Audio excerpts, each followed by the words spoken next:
The XFL is back and better than ever, and week 1 was wild. The wildest game of the XFL opening weekend had to be the first game on Sunday, which was between the St. Louis BattleHawks and the San Antonio Brahmas. It was a boring game for the majority of it. There were really only 9 points scored in the first 3 quarters, and it seemed like the Brahmas had full control of that game. San Antonio led 15-3 with 3:02 left, and that sure did look like the writing on the wall. But the BattleHawks weren't quite done. St. Louis rallied, and AJ McCarron found Hakeem Butler from 14 yards out. And then the BattleHawks converted on a 3-point conversion to make it 15-12 with a minute 25 remaining. That's where the new XFL rules came into play in a huge way. Instead of an onside kick like in the NFL, St. Louis opted for a 4th and 15 conversion. Austin Proehl was huge for the BattleHawks late. He's the son of Ricky Proehl, who played 17 years in the NFL at wide receiver and is actually the BattleHawks wide receivers coach. Austin Proehl caught that big 3-pointer conversion, converted on the onside kick substitution play, and then McCarron found him for a 14-yard touchdown with 16 seconds left to go up 18-15 and win the game. McCarron played well, but was absolutely nails in the 4th quarter. He went 11 of 14 for 133 yards and 2 touchdowns. Brian Hill, who was the Falcons' 5th rounder in 2015, was pretty good on the ground for St. Louis with only 6 carries for 55 yards. That's 9.2 yards per carry. Kalen Ballage got a ton of carries for the Brahmas on the other side of the ball. He had 24 touches and turned it into 84 yards. Notre Dame quarterback Jack Cohn threw for 200 yards and a touchdown with an interception. The ending was absolutely nuts. Yes, the rest of the game was relatively underwhelming, especially on offense, but that ending by AJ McCarron made it so worth the watch. I anticipate both teams to just keep getting better, especially because I think the Brahmas actually have a pretty good roster and a really good bright spot in the run game in Kalen Ballage. The game that we definitely care a lot more about was the Seattle Sea Dragons DC Defenders game.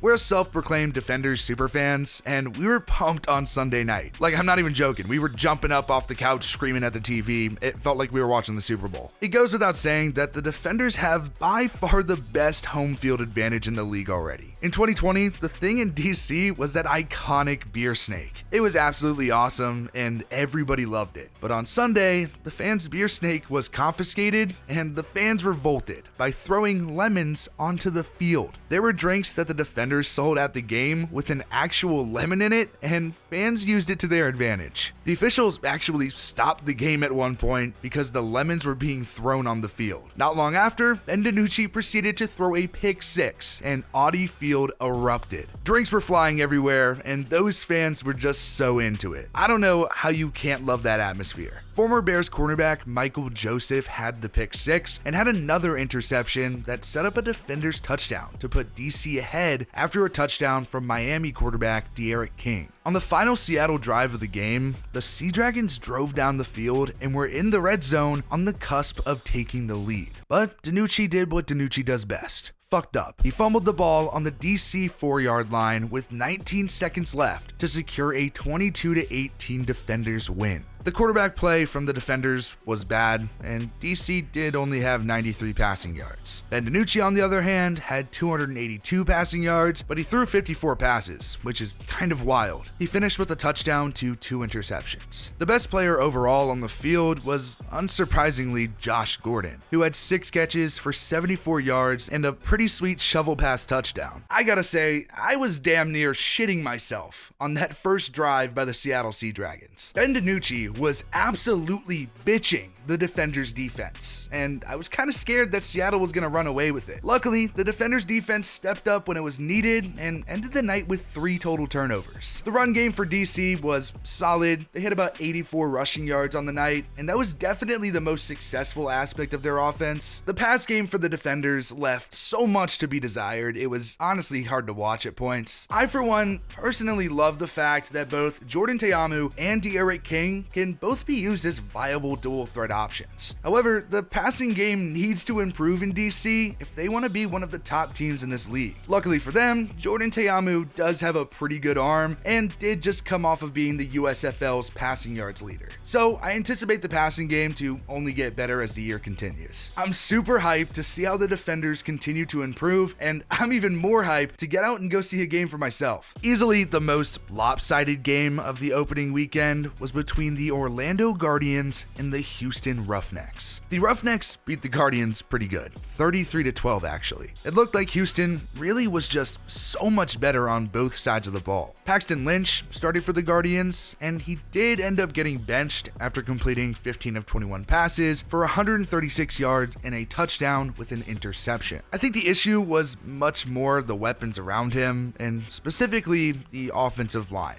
which was just absolutely horrible. Lynch was benched for Central Michigan quarterback Quentin Dormady, who ended up completing only 12 of 18 passes for a touchdown and 2 interceptions. But in his defense, both of those interceptions came on fourth down situations where he did have to try and make something happen. FCS product Andrew Jamil had 80 yards and a touchdown in the pass game, and Cody Latimer had 68 yards and a touchdown as well. On Houston, Troy quarterback and 2020 Seattle Dragons starter Brandon Silvers passed for 272 yards with 2 touchdowns and 2 interceptions. But the best player on the field for the Roughnecks was absolutely Maryland safety AJ Hendy, who ended up with 4 sacks in the big victory. So Paxton Lynch still sucks, but it's not entirely his fault. That offensive line was so terrible, man. Like, any quarterback behind that offensive line would be running for their lives and crying. It was really bad. As a matter of fact, the Guardians offensive line is probably the worst offensive line in the entire XFL, at least from what I saw on Saturday. And even going a little bit further, the Guardians kind of seem like the worst team in the XFL. I know it's just 1 week, it's super early, but from what I saw in the 4 games in the opening weekend, the Guardians were just objectively that much worse than everybody else. I don't really know if that's coaching or if it's lack of talent on the roster, but just in general, watching them, it felt like they didn't have it put together as much as other teams. As for the Roughnecks, they probably had one of the most efficient passing offenses, at least. Brandon Silvers did throw 2 picks in the second half, but in the first half, he was absolutely lights out. Dude was just throwing dime after dime. I don't know, the Guardians secondary was also garbage. But regardless, I anticipate Houston to be one of the better teams in the XFL this year. The first XFL game of the weekend between the Vegas Vipers and Arlington Renegades was probably the least exciting game in week 1, and it still had plenty of drama. The Renegades ended up beating the Vipers 22-20, but get this, every touchdown scored in that game came while Vegas was on offense. That's right, the Renegades did not score an offensive touchdown. The Vipers scored 2 touchdowns, but Luis Perez, a Division II quarterback who's played in what feels like every spring league, also threw 2 pick sixes. Add in 3 field goals from one-game Broncos kicker Taylor Russolino, and Arlington barely escaped with a win.